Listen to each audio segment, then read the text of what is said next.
I just went through what most entrepreneurs would pretty much call the lonely chapter. Modern Wisdom, Chris Williamson, Michael Smoke, Higher Up Wellness, they talk about it. And it's like every single entrepreneur kind of goes through this phase of life where you're pretty much growing out, you're kind of like growing out of like your old friends, your old life, your old job, and you want to completely transform your life, and you haven't quite gotten there where you're almost like worthy enough to hang out with people in the circles of people that you want to be in circles with. High level entrepreneurs, high performers in general. So you're in this kind of weird stage where you're super isolated. You've already made the conscious decision to change your life. Sorry, I know I just jumped the gun, but let me just rewind real quick. So basically, I was living in LA for the last 5 years pretty much. But the last 3 years, I was working a 9-to-5 sales job. Like your classic corporate 9-to-5 sales job. I was working for a company called Byte. It was a dental aligner company. So I know a lot of entrepreneurs go through this, but when you're going through a transitional phase in your life and you're at a job that you hate and you're basically working for the weekend and then you're getting drunk every single weekend to erase your memory because of how shitty your life is, you get this, like, at least for me, this is my experience, I got this intense anxiety. I would every day, I'd be waking up. I don't know if it's like God, the universe trying to tell me that like I'm wasting my potential, because that's what I felt like. I felt like me doing sales is just like, is this really all that I meant and cut out to be doing?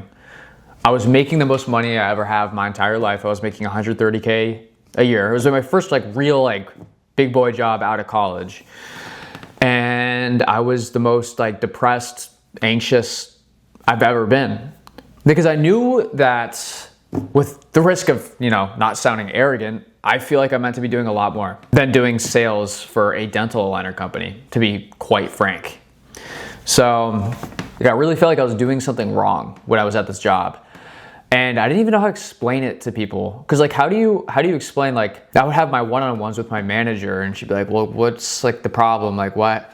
And I just like, I don't know how to say it. It's like, I just don't want to work for someone. The idea of having to go into an office every day where someone gets to decide how many sick days I get, just all of it. It's just all I hated it. I hated being there, and I knew that something had to change. And I almost feel like you do have to hit rock bottom in order to change. The discomfort of staying the same needs to outweigh the discomfort of actually deciding to change. And for me, I hit that breaking point, and I call it a gift from God or the universe.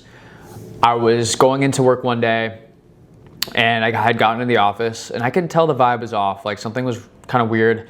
And then my manager goes, hey guys, super weird, but I think I'm gonna actually send you guys all home today because our company is getting audited. Or no, they initially said it was they're just doing a couple of restructuring in the company or something. Yeah, I don't know. It didn't sound good. And then when we got an email like the next day saying like the company was getting audited, like no one come back to the office until it's done.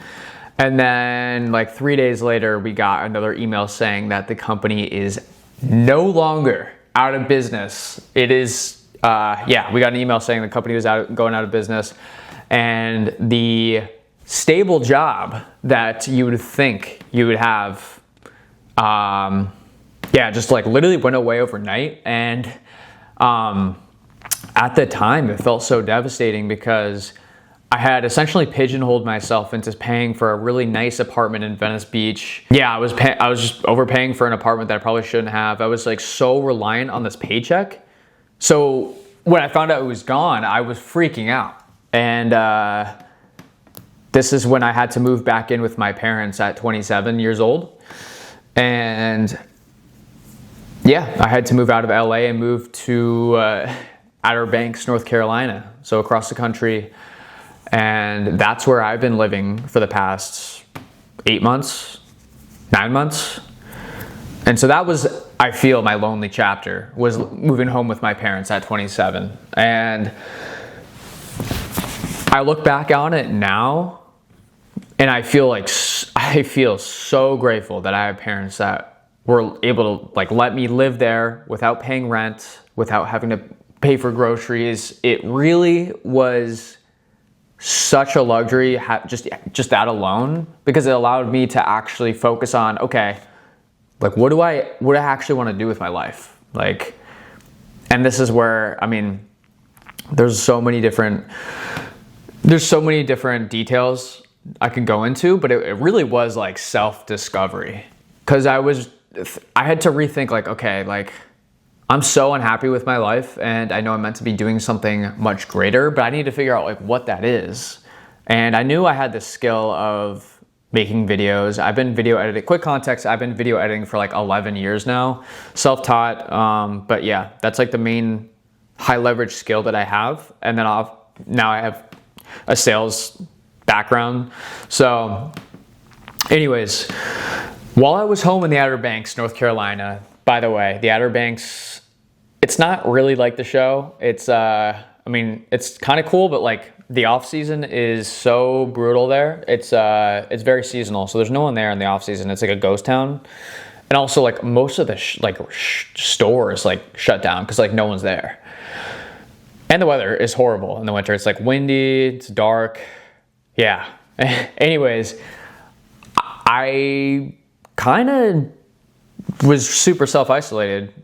I didn't really talk to a lot of my older friends because I wanted to transform into a new person. I felt like for me to do that, I had to leave my old friends, and I had to just almost like reset my life. I didn't want to be like the old person I was at all. I wanted to completely transform myself. And so that's basically what I did. And this is where I got into a lot of transformation, whatever you call it, bro philosophy podcasts. So that's where I got super into Michael Smoke, Higher Up Wellness. I would say Out of Pocket with Chris Griffin. Like those got me through those 9 months. Like I would just go for walks every single day listening to that kind of content. And then another podcast I really listened to was Jack Neal. And there's one day where he had this kid come on, his name is Jack Cuppins, and this kid I think he was like 18 at the time, 19. He blew up on TikTok Shop selling NeuroGum. And I just like watched that podcast and I couldn't believe it. I'm like, this is it. I was like, this is how I'm gonna make money. Like I'm gonna do TikTok Shop. Like I'd never heard of it before. I was honestly late to the game. Like, anyways, he goes on this podcast, talks about how TikTok Shop works. I go do a little exploring on this kid's YouTube, and he has this link in his bio for this thing called Creators Corner.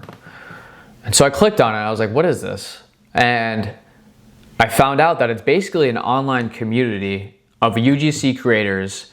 And the dude who started it, Jimmy Farley, shout out Jimmy, it was his company. And so basically what he would do is he would connect UGC creators with brands. You could literally join the Discord and right away you would have a retainer. So they'd give you like a beginner retainer, which is like $500 for 30 videos. You post once a day. So that's what I did. And actually NeuroGum was the first product that I did TikTok Shop for. So just keep in mind, I'm at home living with my parents, no clue what to do. I'm still like, what am I gonna do with my life? Like this Creators Corner wasn't cheap. It was $4,000 to join it, which for me that was like all my money at the time. And also I was so scared about getting scammed online. Like I always hear horror stories about people getting scammed, and I was just so worried that I was gonna pay for this and then I'd be screwed. But also I didn't have any other choice. I was already living at home at 27 years old with my parents. I knew that I wasn't gonna go back and try to get another sales job. There was just no way. I knew I had to figure it out for myself. If I really wanted to live a life that I actually enjoyed and was fulfilled, it was gonna be on my own terms. So I was like, screw it. I was like, do you guys have a payment plan? And yeah, they had a payment plan. So I divided it up with monthly payments of $600 a month. But Anyways, I had just joined, and on the onboarding call, they were like, they said something about an in-person live event in Charleston, South Carolina, which is like an 8-hour drive from where I was in the Outer Banks. And for some reason, I felt like, I don't know why, but I felt like I had to go to this live event. It was so weird. I felt like this pull that I had to go. And I had never gone to a live event. I've never done anything like this, like an entrepreneur, like networking event or anything like that. But for some reason, I feel like I needed to go. Tickets were already sold out for it. But I kept DMing the dude, Jimmy, the founder, and he responded to me. He was like, I was like, bro, like I really want to come. I just joined, I don't know anyone, but also like the tickets are sold out. Like, can I still come? And he's like, dude, just come on. And I was like, all right, sick. So I literally spent like the last money I had on a hotel to like stay at when I came down to Charleston. I came to Charleston and yeah, so there was like events every day of the week. It was like Friday, Saturday, Sunday. So the first event was on Friday. So I pull up to the Creators Corner office in Charleston, which is like, it's like right off King Street. It's pretty sick. But yeah, I get up, I go to this thing solo because I don't know anyone, and there's like 50 guys in there and they all know each other. I'm the only one who doesn't know anyone. It was ridiculous. I walk in and I mean, it was just kind of brutal at first, I'm not gonna lie. Like I felt so awkward because everyone knew each other and like, no one was coming up to start a conversation with me. It was like, if I wanted to talk to people, I had to like actually try. Like you had to actually like turn it on. You have to actually like make an effort. And so that's what I did. I was like, I actually almost turned around. I was like, dude, this is not for me. Like, what am I doing here? This is horrible. Like, why did I come here? And then I was gonna walk out the door and then I was like, let me just go to the bathroom real quick. And then in the bathroom, I'm like, I came all the way down here, like, no way I'm gonna just turn around. Let's just give it a shot. And so I just like turned on the salesman in me and I was just like going up to everyone, like introducing myself and like, just like, the thing is too, like, no shade on all these people, but they're probably like early 20s and I was 27. I just feel like their social skills weren't amazing. It was kind of like a little awkward. But I just like made it work and I was just like super engaging and I was just, yeah, I just like sparked a conversation with everyone that was around me. And that's when I met Logan. If you're seeing this, Logan, shout out Logan. Yeah, so we just hit it off like immediately and he was from California and yeah, I met him through it and because he was really into filming as well. So we kind of like shared similar interests like that. But then when I got back after the Charleston weekend, I think he hit me up on like Discord or something. He's like, yo, if you want to just like do some weekly calls and just chit chat. And I like loved it because I was doing all this like by myself. Like I basically locked myself in a room in my parents' house for like 8 months until I figured out how the hell to make money. So it was really isolating. But at the same time, it wasn't because I was in communication with Logan like once a week, twice a week, like on video call, but we would also just like text every day. So that was really helpful. And him and I were both in the trenches for a minute. We tried so many different brands with TikTok Shop, didn't really see any success.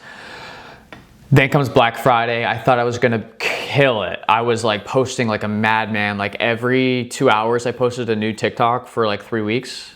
It was like insane. And I didn't make any money. It was insane. I like literally couldn't believe it. I was like, this is normally when people would turn around and like most normal people, level-headed people would be like, all right, maybe this isn't for me. But I was like, fuck no, like this is for me. Like UGC is for me because these are the only two skills I have, video editing and sales. And this is a combination of the two. So I'm like, I'm fucking making it work. And anyways, I'm on TikTok all the time because I'm doing TikTok Shop, just trying to make money and failing at it. And there's this dude, Lucas Proctor, on there. And if you don't follow his TikTok, it's pretty good. I definitely recommend it. But he started this clothing brand called Haas. And I just saw it going crazy. Like he was selling out so many tank tops, so many gym shorts, and it was just crazy how quickly he scaled it. I've never seen it done like that. Yeah, I was just like listening to podcasts and how the hell he did it, and basically he was like one of the first people to get like an army of UGC creators, and he built this platform for his brand that connects UGC creators with like all together in like one single platform where they can all see what are the top 15 or top 25 ads that are performing on Meta. So then people can come in, recreate the top performing ads, and yeah, it just creates this like good like competition where like, you know, you want to have the top ad. And that's what really like brought his company from like, see how much numbers he's doing, but it's insane. It's like insane. And I forgot to mention, I don't know how old he is now, but at the time, I think he was like 24 or like 23. Like he's so young, but like so successful. And anyways, he was talking about how he came up with this thing that he called Tribe, which is the platform that I use today to make money. But yeah, he was like, yeah, I'm releasing this to the public for free, that any brands can hop on and have their own army of UGC creators and scale their company exactly like I did, which is so sick. And yeah, like Logan and I were talking about this for a while, you know, as we're both failing at TikTok Shop. And then out of nowhere, like I didn't know, he said like Tribe was coming, but I had no clue when that was gonna be available.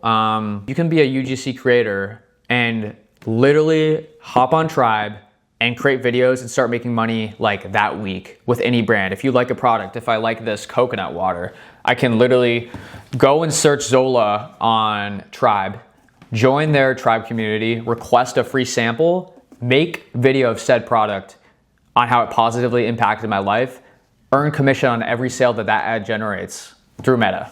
Is pretty much how it works. And so Logan texted me one day. He's like, bro, I don't know if you follow this kid, Colin Reach, but he is starting his own creators corner, but for Tribe. And I was like, dude, how do I do this? And like, he sent me a link, and then I don't know, it's kind of blurry how it happened, but I think I joined it, and he's like, I'm not gonna pick out, like he was saying that he was gonna be super selective on who he picked, but he's like, if you're good, like I'll let you know. And then randomly, I was out at dinner with my parents and I got a text. He's like, yo, it's Colin, you're in. And I was like, let's fucking go. And then I texted Colin, and I was like, dude, I'm gonna be one of your top creators. And he just texts me back and he goes, talk is cheap. That's all he said. And then I was like, it just made me want to be like, all right, fuck yeah. All right, I'm gonna actually like prove that I'm like a good creator. And by the way, the Discord that Colin created is called V Squad. And it's the same thing as Creators Corner, but it's for Tribe. Instead of TikTok Shop, it's for Tribe. I join, I start making videos for this one company, Strong Coffee. I made like 80 videos. None of those got like any sales. A lot of people would just quit after that, but I knew it was gonna work. I knew I had what it took. And like, honestly, like, those 80 videos I did for Strong Coffee, I think it just made me an all-around better creator anyway, so I don't count it as an L. But then I started seeing some success, and then it just kept coming and coming, and like last month I had my first 10K month with UGC, which is sick, and it's just so crazy seeing it all like actually work. But also I do feel like I put in the work too. I don't think it's like luck. I genuinely feel like I have like 600 ads on Tribe, right, that I've created. So like, it really is one of those things where Hormozy always talks about it, is like, you just have to stack enough proof that you are who you say you are, like undeniable inputs, like a disgusting amount of inputs, and delusional self-confidence. It's kind of like the mixture. And yeah, anyways, that's why I feel like I'm semi-successful in the UGC space right now. But like, I love this shit. Like, I love doing this, and I feel like I'm so thankful that I had the experience of working a really shitty job, because it taught me how good I have it with UGC. So if I ever get, you know, I always hear people getting overwhelmed with like the amount of work that goes into UGC because it is a lot of work. I just think like, dude, the worst day of UGC is way better than the best day I ever had doing sales at that dental aligner company. And I put it this way, like if someone came to my desk at work and was like, here, Dylan, take this phone. Instead of calling 50 to 60 people, they're gonna probably yell at you anyways. I want you to take videos of our dental aligners and I want you to actually make a video ad that shows how the product will positively impact the viewer's smile. If someone said that to me, I'd be like, dude, this is recess. This is the best day at work. This is so much more fun, so much more enjoyable to me. It's not even close. And so, anyways, I say all that to say that I'm so happy that I found what I feel like I'm meant to be doing.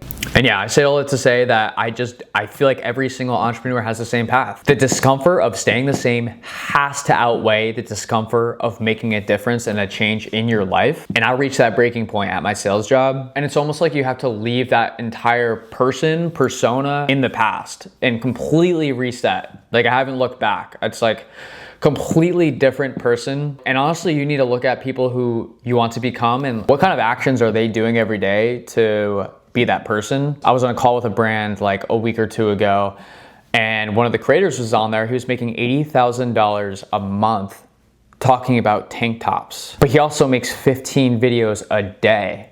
Like, are you willing to work that hard? Like, most people aren't. I think it's important to get real clear on what it is you actually want, define how you're actually gonna get there, what are the daily steps that someone who's already doing that is doing, and just do that. It's like the classic Michael Smoke quote, it isn't easy, but it is simple. I do think that you also need to have some level of self-delusion. You need to be a little bit delusional and also not overanalyze what will happen. Like, what are the consequences of these actions? I think actually does kind of hurt you. I do think that you don't need to overthink most situations. I think that's the problem. I think the problem is overthinking. All right, sorry, my camera stopped. But anyways, thank you for making it to the end of this first podcast. I'm gonna have UGC creators that I'm gonna interview on here. And then my ultimate goal is I wanna have founders on here that I can interview. Entrepreneurship in general is what I'm interested in right now. And those are the types of conversations and topics that I wanna go over on here. So yeah, super excited about this first podcast. And hopefully it's only up from here because, you know, there's a lot of work to do. Whew. Oh, like, comment, subscribe. I'm new at this.